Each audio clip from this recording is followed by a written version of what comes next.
여러분에게 나누어 드린 십자가, 특별한 사순절의 십자가지요. 십자가 꼭 붙잡고 함께 인사 나누겠습니다. 십자가를 사랑합시다. 십자가를 묵상합시다. 십자가로 승리합시다. 특별 새벽 기도에 꼭 나옵시다. 다 나옵시다. 당신도 나옵시다. 네, 아멘. 아멘, 아멘. 사랑하는 여러분, 사순절에 기도하셔야 합니다.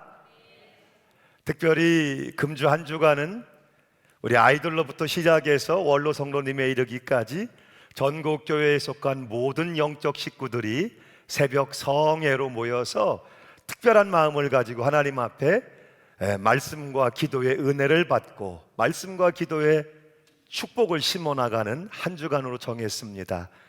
40일을 하지 않고 21일을 하지 않고 일주일을 하는 이유는 단 한 가지입니다.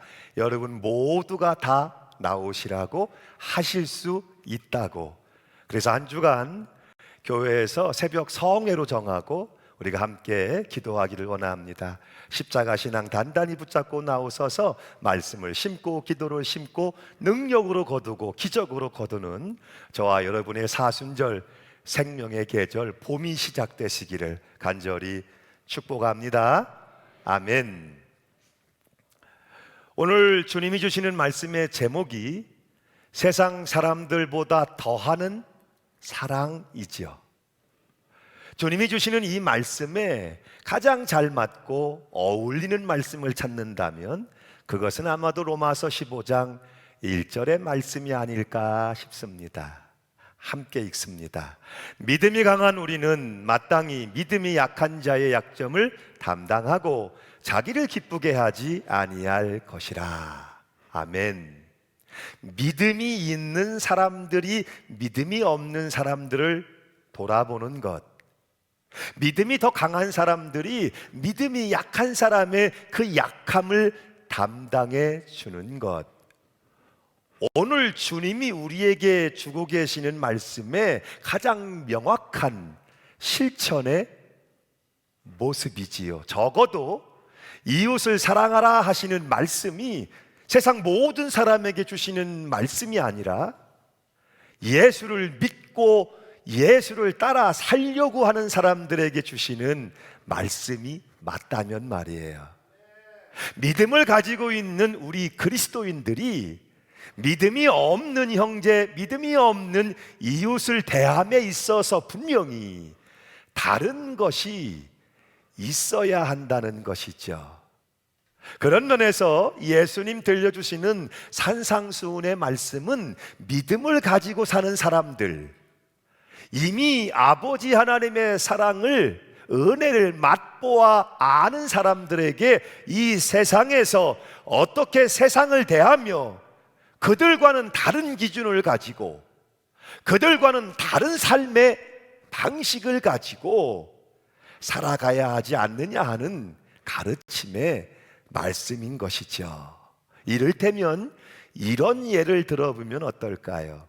그 대학에서 빌이라는 학생은 유명한 학생이었어요.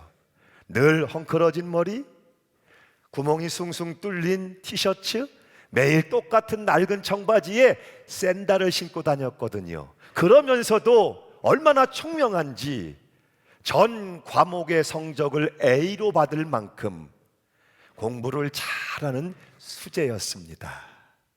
그런 빌이 어느 날 학교에서 열린 집회에 참석했다가 마음이 뜨거워지는 경험을 하고 예수님을 구주로 영접했어요.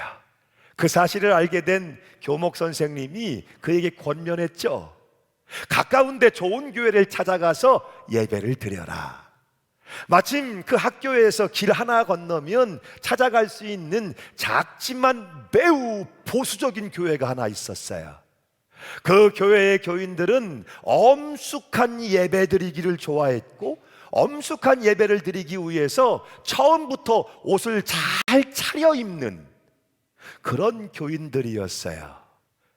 그 교회를 처음 출석하는 날 허름한 옷차림과 헝클어진 머리를 하고 나타난 이 젊은 대학생을 그 교인들이 어떤 시선으로 봤을지 여러분 충분히 상상할 수 있겠죠. 예배에 느지막하게 교회를 나갔더니 이미 교회에는 많은 성도들이 모여 있었고 예배당은 꽉 차 있었어요. 뒤쪽에서 자리를 찾았지만 앉을 자리를 찾지 못한 이 빌은 강대상이 보이는 가운데 통로를 향해 조금씩 내려가면서 빈 자리를 찾았습니다. 그런데 그가 앉을 빈 자리는 없었어요. 그리고 그가 헝클어진 머리에 구멍이 숭숭 뚫린 티셔츠에 낡은 청바지에 샌들을 신고 맨 앞줄까지 나오기까지 시선이 집중되고 있는데 맨 앞줄에서도 빈자리를 찾지 못했어요. 강대상이 바로 앞에 보이는 그 바닥 앞에 이 빌은 털썩 주저앉았습니다.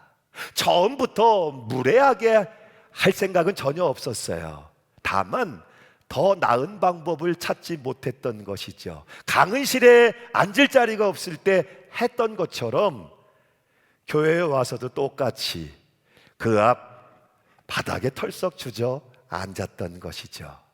그런데 그때 그 뒤쪽에서 한 집사님이 일어났습니다. 나이 80이 넘은 아주 기품 있는 노신사였어요. 은발의 머리에 안경을 끼고 고가의 정장을 잘 차려입은 그 집사님이 이제 지팡이를 짚으며 비를 향해서 다가갔어요. 장례는 소란해졌고 목사님도 그 집사님이 다 나올 때까지 기다렸죠. 교인들은 당연히 생각했어요. 저 집사님이 저 이상한 학생에게 가서 뭐라고 한마디 하겠구나. 자리를 좀 비켜달라고 하든지 이 예배당에서 나가달라고 한마디 하겠구나. 왜냐하면 규율이 잘 잡혀있는 80세 노신사가 규율이 전혀 없는 자유분방한 저 이상한 청년을 이해할 리가 없다고 생각했기 때문이죠. 그런데 이 집사님이 빌 옆에 가까이 왔을 때 교인들의 예상과는 전혀 다른 예상을 깨는 행동을 했습니다. 그 빌이 앉아있는 옆에 지팡이를 가만히 내려놓고 함께 앉아버린 거예요. 혼자 이상하게 앉아있던 빌은 더 이상 혼자 앉을 필요가 없게 됐죠. 나란히 앉아있는 이 두 사람을 보면서 교인들이 일제히 박수를 보냈어요. 그리고 목사님이 말씀을 이렇게 이었죠. 여러분은 제가 오늘 전하는 설교 말씀을 한 주 혹은 2주 동안 기억하시겠지만 여러분이 지금 직접 본 이 설교는 여러분의 남은 기간 영원히 기억할 것입니다. 아멘.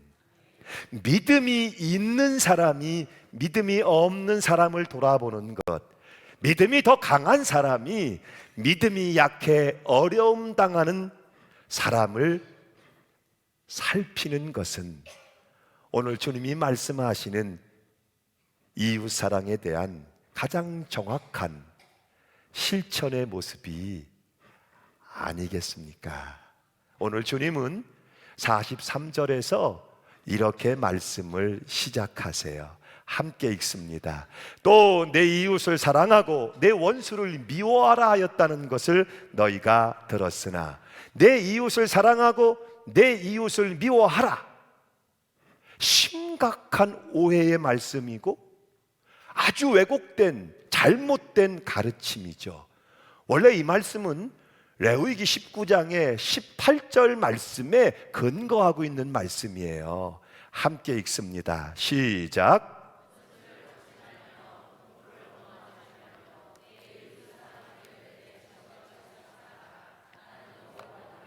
아멘. 여러분, 이 말씀이 왜 오해된 말씀이고 왜곡된 말씀일까요? 내 이웃을 사랑하라, 원수를 미워하라는 말을 너희가 들었으나 유대인들은 지금까지 율법의 선생이었던 바리새인들, 서기관들에게 계속해서 그렇게 가르침을 받고 있었어요.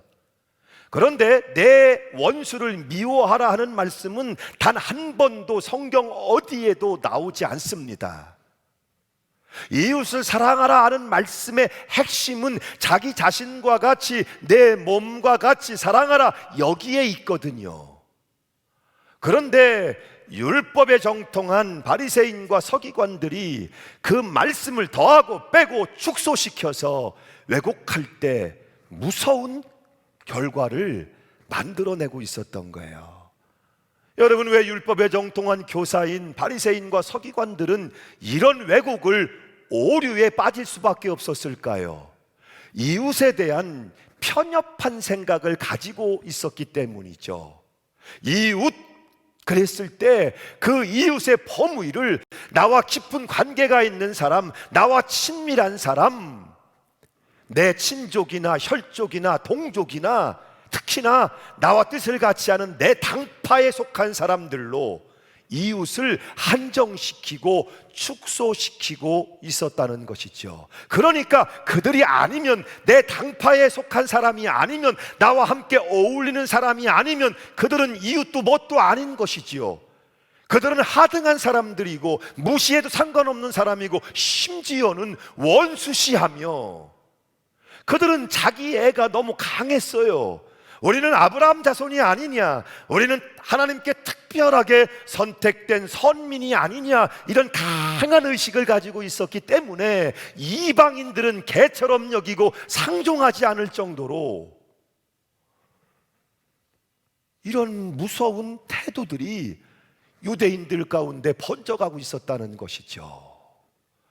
여러분, 신앙이 왜곡될 때, 말씀이 왜곡될 때, 우리가 예배도 드리고 하나님의 말씀을 듣기도 하며 배우기도 하지만 그것이 내 주관적으로, 내 편의적으로 더하기도 하고 빼기도 하고 변개, 바꾸어진다면 그것이 얼마나 무서운 결과를 가져올지 바리새인과 서기관들이 분명히 보여주고 있는 것이죠. 하나님의 말씀은 하나님의 말씀으로 전해져야 하며, 아멘, 여호와의 말씀이니라, 하나님의 말씀이 내 안에 심겨져야 하며, 말씀을 나에게 맞추는 것이 아니라 나를 말씀에 쳐서 복종시키고 맞추어 나갈 때, 아멘, 오늘 적어도 우리 신앙의 절반 하나는 하나님을 향한 것이라면, 그 사랑을 가지고 형제와 이웃들과 함께 살아가는 관계와 생활의 문제라면 이 부분에 있어서 이웃에 대해 주님의 생각이 어떤 것인지 우리는 분명하게 알고 갈 필요가 있다는 것이죠. 누가복음 10장을 보면 한 율법사 청년이 예수님께 와서 묻습니다. 시험하려고 묻는 것 같아요. 선생님, 제가 어떻게 해야 영생을 얻을 수 있습니까? 참 좋은 질문이죠. 예수님께서 성경에, 율법에 뭐라 써 있더냐 하고 되물으셨어요. 그러자 자신 있게 이 청년 대답을 합니다. 너는 내 마음을 다하고 목숨을 다하고 뜻을 다하여 주 너의 하나님을 사랑하라 하신 것이요, 또한 내 몸같이 이웃을 사랑하는 것입니다 라고 대답을 하죠. 그런데 예수님의 결론은 언제나 단순하며 간단하여, 그러냐? 그러면 가서 이와 같이 행하라. 그랬더니 이 율법사 청년이 다시 묻죠. 그러면 선생님, 누가 제 이웃입니까? 라고 물어요. 그러면 내 이웃의 범위, 내 이웃의 대상이 어디까지인지를 물은 것이죠. 그리고 나서 그 유명한 선한 사마리아 사람의 비유가 시작돼요. 어떤 사람이 예루살렘에서 여리고로 내려가다가 강도를 만났고 거반 죽게 되었지요. 마침 그때 제사를 담당하는 제사장이 그곳을 지나갔지만 나는 제사장이기 때문에 핑계하며 그를 모른 채 지나가 버립니다. 성전에서 섬기는 레위 지파가 그리로 지나갔지만 역시 나는 성전을 섬기는 거룩한 사람이니 가까이 할 수 없다 하고 그를 모른 채 비껴 지나가 버렸습니다. 유대인들에게 멸시를 받고 상대하지 않는 사마리아인 한 사람이 여행을 하다가 그를 발견하고는 도리어 그를 자신의 나귀에 태워 여관으로 옮겨가고 밤을 새워가며 여관에서 그를 돌보아 치유하고 간호해 줍니다. 그리고 아침에 일을 보러 가야 하기에 2데나리온을 주인에게 주며 이 강도 만난 사람을 부탁하지요. 그리고 돌아오는 길에 돈이 더 들면 내가 그것까지도 갚겠다고 당부를 합니다. 이 비유를 말씀하시면서 예수님이 그 청년에게 이렇게 물으세요. 내 의견에는 이 세 사람 중에 누가 강도 만난 자의 이웃이 되겠느냐? 아멘. 여러분, 같아 보이는 질문이지만 전혀 본질적으로 다른 차원의 질문이죠. 누가 내 이웃입니까? 이웃의 범위와 대상을 묻는 질문이지만 누가 내 이웃입니까? 라는 질문은 철저하게 처음부터 끝까지 자기중심적입니다. 내가 보기에 누가 내 이웃인가? 철저하게 자기중심적이에요. 그러나 예수님은 강도 만난 사람을 통해서 가장 힘들고 어렵고 슬프고 아픔과 고통을 당하는 그들의 입장에서 누가 그들의 이웃이 되어줄까? 누가 그들을 도울 수 있을까라는 관점으로 완전히 바꿔버리신 것이죠. 물론 우리에게 친족들도 있고 친구들도 있고 오늘도 어쩌면 이 예배를 마치고 나면 차 한잔 마시며 웃고 떠들 친밀한 사람들도 있을 수 있어요. 물론 그들도 우리의 이웃이 맞아요. 그러나 성경이 말씀하는 바 내 이웃을 내 몸과 같이 사랑하라 하실 때 그 이웃은 정확하게 절실하게 필요한 사람들, 함께 해줄 사람이, 손 잡아줄 사람이, 도와줄 사람이 절실하게 필요한 그에게 누군가가 이웃이어야 함을 오늘도 우리들이 얼마든지 겪을 수 있는 일이죠. 전혀 예상치 못했던 원치 않는 일들이 일어나 불의한 일들, 불의한 사건, 사고가 덮쳐오고 가난이나 질병이나 감당하기 어려운 문제가 일어나서 오늘도 너무 힘들고 어렵고 절망에 처해 있는 누군가의 위로가, 도움이 누군가 곁에 있어 그 손을 붙잡아 줌이 절실하게 필요한 사람들, 주님은 그들을 바라보시면서 누가 이들의 이웃이 되어 줄까라고 묻고 계신 거예요. 그러면서 오늘 우리 그리스도인들이 그가 되어야 하지 않냐고, 그렇게 사랑을 가지고 손을 내밀어야 하지 않냐고 말씀해 주고 있는 것이죠. 44절이에요. 함께 읽습니다. 시작.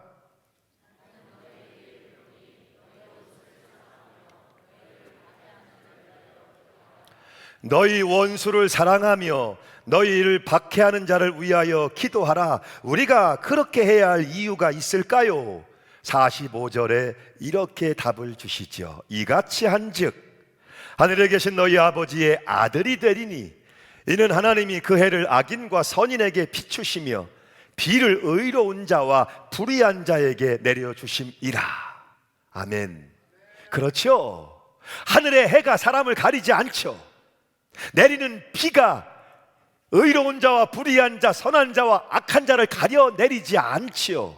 누구에게나 해는 비치며 누구의 논밭에나 비는 내려주시듯이 하나님은 차별이 없이 모든 이들을 사랑하시며 구원하기를 원하신다는 거예요. 하나님이 세상을 이처럼 사랑하사 독생자를 주셨으니 누구만이 아니라 모든 열린 지옥문을 향해 가고 있는 그 인생들이 지옥이 아니라 구원으로 옮기기를, 생명으로 옮기기를 하나님은 원하고 또 원하시기 때문에 오늘도 그 일을 하는 사람들, 그 복음을 가지고 나가는 사람들, 예수 이름으로 사랑을 더함으로 생명과 구원의 문을 여는 사람들이 곧 하나님의 마음을 아는 사람들이고 하나님의 뜻을 행하는 아들이요 딸이요 하나님의 자녀라고 말씀해 주고 계신 거예요.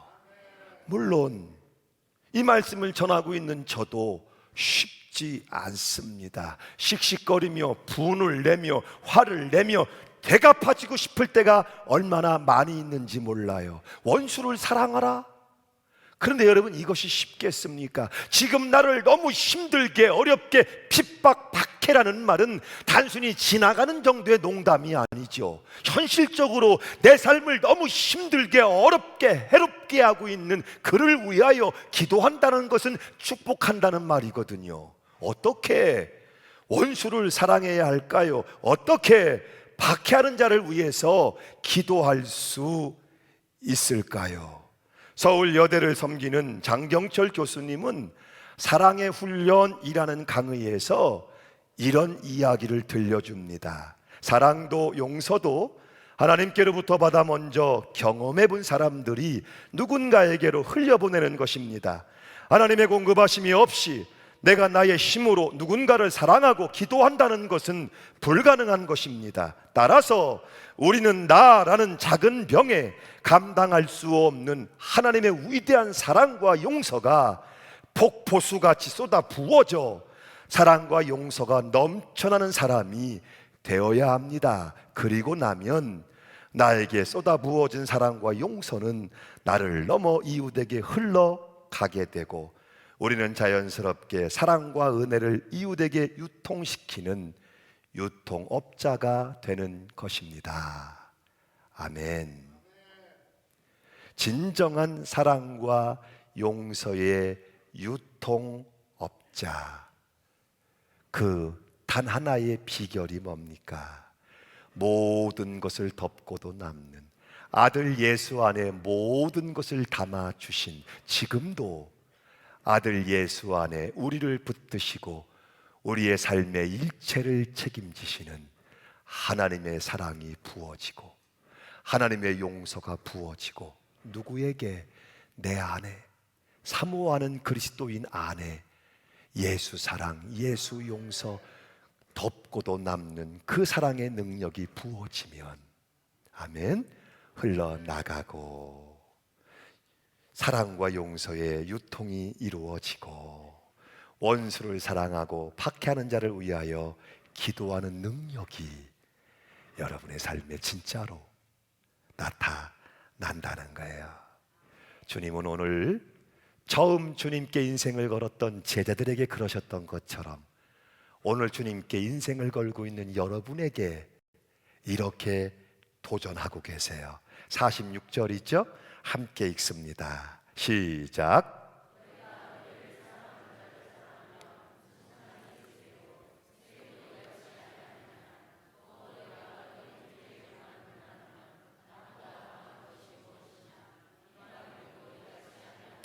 아멘. 주님은 세리의 사랑을 들어 우리를 도전하고 계세요. 여러분, 세리가 누구입니까? 로마의 앞잡이이지요. 세금이라는 명목으로 늘 백성들을 착취하고 수탈하고 불의한 온갖 수단과 방법을 동원해서 자신들의 배를 불리고 있었던 일말의 양심이라고는 눈꽃만큼도 없었던 사람들, 그런 세리들인데도 자기에게 잘하는 사람들, 자기를 사랑하는 사람들을 사랑할 줄 안다는 거예요. 그런데 우리 그리스도인들이 사랑하자고 말하면서 자기들끼리만 사랑한다면 이것은 결코 하나님이 원하시는 삶의 모습이 아니라는 것이죠. 그런 사랑은 누구도 한다는 거예요. 그 세리들도 한다는 거예요. 또 이방인들의 모습을 들어 우리를 도전하십니다. 세상에 하나님이 없는 이방의 사람들, 그들도 때때로 선한 일을 하며 어려운 이웃을 돌보며 많은 유익을 만들어내며 선한 영향력을 발휘하며 많은 이들에게 존경받는 삶을 사는 이들도 있지요. 그런데 우리 그리스도인들에게 주님은 물으시는 거예요. 하나님이 없는 세상 사람들보다 그러면 너희가 더하는 것이 뭐냐? 하나님의 사랑을 받은, 하나님의 용서를 받은 십자가를 몸에 메고 있는 당신들이 하나님이 없이 살아가는 저 세상 사람들보다 더하는 것이 뭐냐? 그리스도인이란 더하는 사람이라는 것이죠. 오른뺨을 치거든 왼뺨도 돌려대는 것, 속옷을 달라 하면 겉옷도 내어주는 것, 오리를 가자 하면 심리까지라도 가주는 것, 내 건데 그것을 구워달라 할 때 기꺼이 내어주며 나눌 줄 아는 것. 오늘 우리가 예수님을 믿는 믿음을 가지고 사는 그리스도인이라면 이 세리보다 혹은 안 믿는 세상 사람들보다 더하는 것, 분명히 더하는 것이 있어야 하지 않느냐 하는 거예요. 여러분,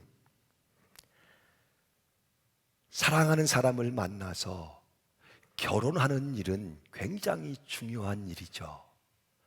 그러나 더 중요한 일은 그 후에 어떤 결혼 생활을 이루어 가느냐 하는 거죠. 아이를 임신해서 아이를 잘 낳는 것은 정말 복된 일이죠. 그러나 그 후 그 아이를 어떻게 기르며 양육할 것이냐는 훨씬 더 중요한 것입니다. 우리가 열심히 공부해서 원하는 대학에 들어가는 일은 자랑할 만한 일이죠. 그러나 더 중요한 것이 뭐예요? 그 대학에서 그 후에 어떤 대학 생활을 이루어 갈 거냐 하는 것은 더 중요한 것입니다. 그렇다면 오늘 우리들이 예수를 믿고 구원받은 성도가 되는 것은 가장 중요한 일이지만 더 중요한 것은 그 후에 우리가 어떤 그리스도인으로 살아갈 것이냐 하는 것, 여기에 있는 것이 아니겠습니까? 내 이웃을 몸처럼 사랑하라 하시는 주님의 명령은 결코 평범한 사랑이 아니에요. 하나님의 사랑을 모르는 사람은 이해할 수 없어요. 하나님의 은혜를 모르는 사람은 반응할 수 없어요.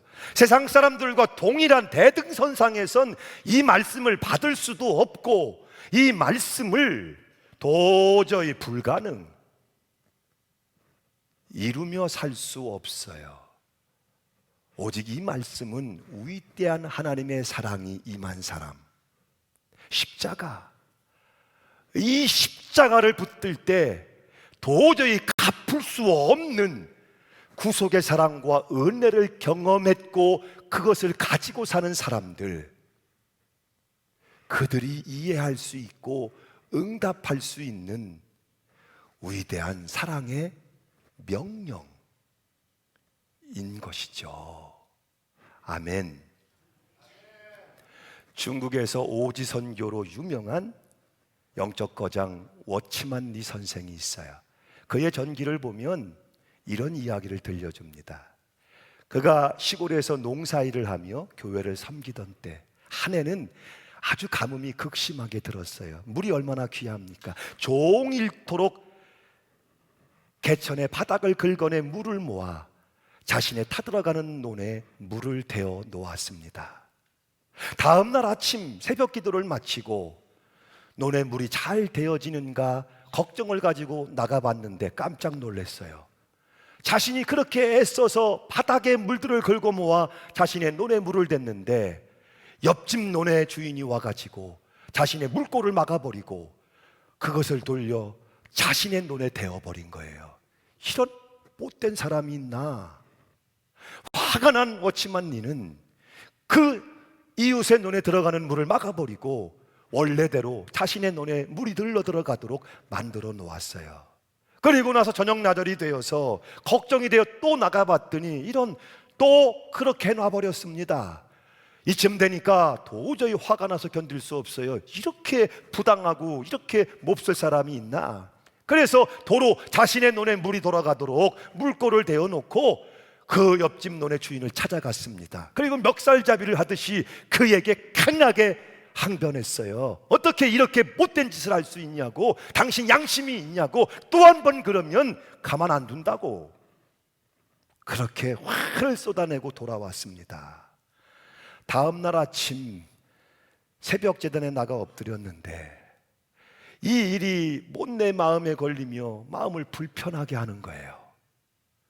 그러면서 하나님의 음성이 들려오는데, 너는 왜 정의로운 사람에만 머물러 있으려 하느냐, 더 위대한 사람이 되려 하지 않느냐 하는 주님의 음성이 강하게 들려온 거예요. 새벽 제단에서 일어난 오치만니 선생이 그 아침에 자신의 논으로 향해 나갔습니다. 그리고 자신이 논에 흘러들어가는 물꼬를 막고 이웃의 논에 먼저 물이 흘러가도록 물꼬를 열어 주었습니다.